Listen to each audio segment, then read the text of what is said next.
Okay, try to picture the 18th century. It's a world where, well, for maybe three-quarters of everyone alive, freedom wasn't really a concept they lived. No, not at all. Bondage, slavery or serfdom, that was just the norm for vast numbers of people. And the transatlantic slave trade was absolutely at its peak then. Yeah. Brutal. We're talking nearly 80,000 chained Africans shipped to the New World every year. 80,000. It's hard to even comprehend. And this wasn't some fringe activity, was it? Not even close. Slavery was, it was deeply woven into everything. It existed before money, before written laws. Even religious texts often just took it for granted. It's a reality that's almost impossible for us to truly get our heads around today, which makes what happened next so astonishing, something we explore in this remarkable book. Exactly, because suddenly in Britain you see this wave of human empathy just surging up. Unprecedented, really. People getting outraged and staying outraged, that's key for years, about someone else's rights. And not just any rights, the rights of people, often of a different color, an ocean away. It baffled people at the time. There's this quote from Stephen Fuller. He was the London agent for Jamaica's planters. He was just amazed by petitions stating no grievance or injury of any kind or sort affecting the petitioners themselves. They just couldn't understand it. Why protest something that doesn't directly harm you? It really challenges our assumptions. It does. So that's our mission here. How did this extraordinary shift happen? What lit the fuse for such a powerful, sustained movement against something so, fundamental to the economy? We're going to unpack this complex and honestly inspiring story using the insights from this fantastic book. And, this kind of deep dive exploring these big historical shifts and complex ideas is exactly what we aim for on Mindful Moments, our YouTube channel. Right, where we use AI book analysis to really spark that deeper reflection and hopefully rational thought. Understanding these turning points in history offers so much insight for today. Absolutely. So to grasp the scale of the change, let's first paint a clearer picture of just how massive 18th century slavery was. It really was immense. The slave trade, as you said, was at its apex. This was the engine of the infamous triangle trade. Can you break that down a bit? The triangle? Sure. Basically, it linked British manufacturing goods going out with enslaved Africans being transported, and then the goods produced by enslaved labor in the Americas, like sugar and tobacco, coming back to Britain. A cycle. A hugely profitable cycle for some. Hugely. And it went right to the top. Take someone like Richard Oswald. He's a perfect example of the figures at the commanding heights of this whole system. He learned the ropes across the empire, didn't he? Glasgow, Virginia, Jamaica. Exactly. He learned the import-export business, settled in London by 1746, and quickly built this international trade network. Slaves, goods, you name it. He had shares in ships, plantations in South Carolina, Jamaica, Florida. Wow. And he even owned a depot fortress, Banks Island, off Africa. His ships could literally pick up enslaved people there, take them directly to his own plantations, and then sail back to England full of sugar or tobacco produced by them. A completely self-contained, brutal machine. That's a good way to put it. The economics are staggering, but behind the numbers is just unimaginable suffering. How do the accounts really convey the horror of the Middle Passage? They're horrific. Thomas Clarkson, we'll talk more about him. He actually went and measured the spaces on a slave ship, sometimes only 2 feet 8 inches high. Imagine. 2 feet 8 inches. No. Just crammed in. And John Newton, who was a slave ship captain before his conversion. The writer of Amazing Grace, right? That's the one. He wrote about slaves shackled, seasick, forced into these tiny spaces. He said the trade robbed the crew, even of every gentle and humane disposition, complete dehumanization. And the sharks, that legend about them following the ships. A grim legend, likely rooted in the terrible reality of bodies being thrown overboard. Newton's own story is quite something. Forced into the Royal Navy, rebellious, then becomes a captain himself. Yeah, and by his own admission, he was a tough, suspicious man. He'd lash sailors, put rebelling sleeves in double irons and neck yokes, and then praise God for suppressing the revolt. The contradiction is jarring. It really is. But his later transformation after his evangelical conversion is profound. He wrote this incredibly powerful pamphlet about the trade's horrible effects on everyone, captains and captors. Calling it worse than highway robbery? Yes, because it hardened the heart. And what's really striking is his honesty. He called a slave who revealed a conspiracy a traitor to the cause of liberty. And those who conspired for freedom. Patriots. This from a former captain. It shows a deep, painful reckoning with his own past. And then there's the perspective of someone who endured that voyage, Olaudah Equiano. His story is vital. He remembers his childhood in Asaka, that's in modern Nigeria, as idyllic. A fruitful valley, peaceful people, before he was captured. His description of the Middle Passage is just devastating. Almost unbearable. Slaves trying to jump overboard, choosing death over slavery. He saw 2 drown, another flogged horribly for trying. Equiano himself was beaten for refusing to eat. And the cruelty wasn't just directed at the enslaved, was it? No. That detail about the white crewman being flogged so brutally he died and then just tossed overboard as they would have done a brute, it's chilling. It shows how the system degraded everyone. After that journey, he lands in Barbados, a major hub. Right, the gateway for so many. And the destination for most, about 2/3, was the sugar plantations, all driven by Europe's massive demand for sugar. A sweet tooth with horrific consequences. Absolutely extreme consequences. Equiano saw terrible violence, a man beaten till his bones broke over a boiling pot, sexual abuse, castration, people literally weighed and sold by the pound. Sold by the pound. Yeah, 3 pence to 9 pence a pound. And life on those sugar plantations was incredibly short and brutal. Constant danger, disease, back-breaking work, especially during the harvest. Slashing cane with machetes. Through those sharp leaves, no protection. Horrific injuries were common. It's telling that Caribbean male slaves were, on average, 3 inches shorter than those in the American South. The sheer physical toll was immense. Okay, so you've painted this picture of a deeply entrenched, incredibly brutal, highly profitable system. In 1783, it's booming. How on earth did an opposition movement even get started, let alone have a chance? It seems almost impossible, doesn't it? But this is where that moral steam engine, as the book calls it, really starts to build.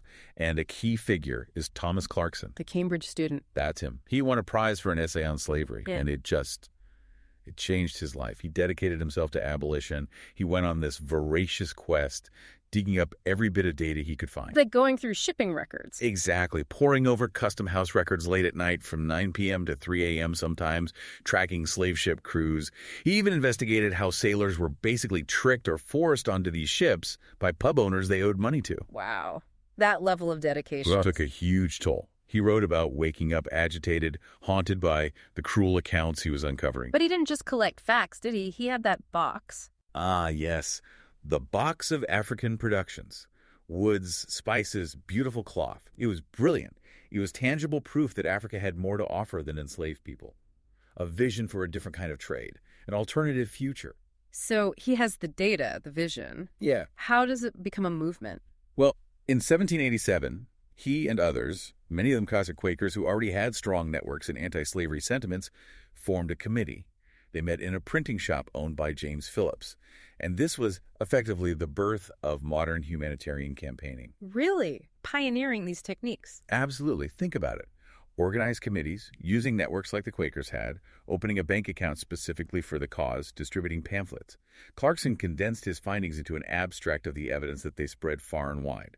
These kinds of national campaigns outside Parliament were brand new. And the conditions in Britain were ripe for it. Uniquely so, in some ways. It was relatively small, geographically. Roads were improving dramatically. That London to Edinburgh trip time you mentioned shows how fast ideas could travel. Right, 230 hours down to 75. Huge difference. Massive. Plus, you had this explosion of newspapers. Dozens in London, nearly 50 provincial ones. News spread like wildfire. And crucially, literacy was quite high. Over half the population could read. So people were reading about abolitionist meetings, reading the pamphlets, seeing appeals for funds. And it spurred them into action. It created a national conversation almost instantly. Which leads to one of the most incredible tactics, the sugar boycott. Just remarkable. This was consumer activism on an unprecedented scale. At least 300,000 people, maybe more, simply refused to buy sugar produced by enslaved labor. 300,000 people, that must have had an impact. Oh, definitely. Sales dropped dramatically in some places, by a third, even a half, very quickly. Grocers started stocking sugar explicitly labeled as produced by the labor of freemen. It's basically the first example of fair trade. The idea that your shopping choices have moral weight. Exactly. A truly powerful, revolutionary idea. And women were absolutely central to this. Leading the charge door to door. Yes, canvassing, organizing petitions. You had that famous image of the kneeling enslaved woman asking, "Am I not a woman and a sister?" It was incredibly effective. And it connected to broader calls for rights, too, didn't it? Like Mary Wollstonecraft. Absolutely. It's no coincidence that her vindication of the rights of women came out during the sugar boycott. She directly compared the subjugation of women to that of the poor African slaves, asking if half the human species should be brutalized by prejudice. The connections were being made. But this growing movement faced huge pushback, right? It wasn't a straight line to victory. Not at all. Huge challenges. The biggest, perhaps, was the Haitian Revolution. Saint-Domingue, as it was called then. The jewel of the French colonies, the Eden of the Western world. Producing incredible wealth, over a third of the world's sugar, half its coffee. Then, in August 1791, after this Vodou ceremony in Alligator Woods with a sworn oath, the enslaved rose up. A massive uprising. Plantations destroyed. Over 1,000 plantations went up in flames. The scale of the violence was immense, and it sent absolute shockwaves across the Atlantic. In Britain, it gave powerful ammunition to the pro-slavery side. How so? They pointed to Haiti and said, "See? This is what happens. Abolition leads to chaos, to violence. These people are like wild beasts." It became a permanent argument against change. And Britain even got involved militarily, didn't they? A disaster. A complete disaster. They were terrified of the wild and pernicious doctrines of liberty and equality spreading, so they sent troops. But the troops arrived in these heavy wool uniforms, totally unsuitable for the tropics. And disease just ripped through them. Yellow fever, malaria, they died in huge numbers, tens of thousands. The black leader, Toussaint Louverture, was brilliant strategically. He basically used disease as his ally, attacking when the British were weakened during the rainy season. He called disease his best generals. Yet, even with this catastrophe, the pro-slavery lobby in London held strong. Oh yes, the West India bloc in Parliament was incredibly powerful. They constantly argued that Britain's entire prosperity depended on the slave colonies. This led to delaying tactics. The gradualist approach. Exactly. Like Henry Dundas pushing through an amendment to postpone abolition until 1796. On paper, it was the first actual law against the trade passed anywhere. But for the abolitionists, it was a total betrayal, a way to kick the can down the road indefinitely. And meanwhile, resistance continued among the enslaved themselves. Absolutely crucial. You had major revolts, like in Barbados in 1816. On Easter Sunday, slaves on dozens of plantations rose up, demanding our rights. Many died fighting or were executed. And Jamaica, too. Samuel Sharp. Yes, the Christmas Rebellion of 1831-32. Samuel Sharp, a Baptist deacon, was a key leader. His reported words before his execution, "I would rather die upon yonder gallows than live in slavery," are incredibly powerful. He's a national hero in Jamaica today. These revolts, the accounts coming back, they must have kept the pressure on. They did, especially combined with the work of missionaries.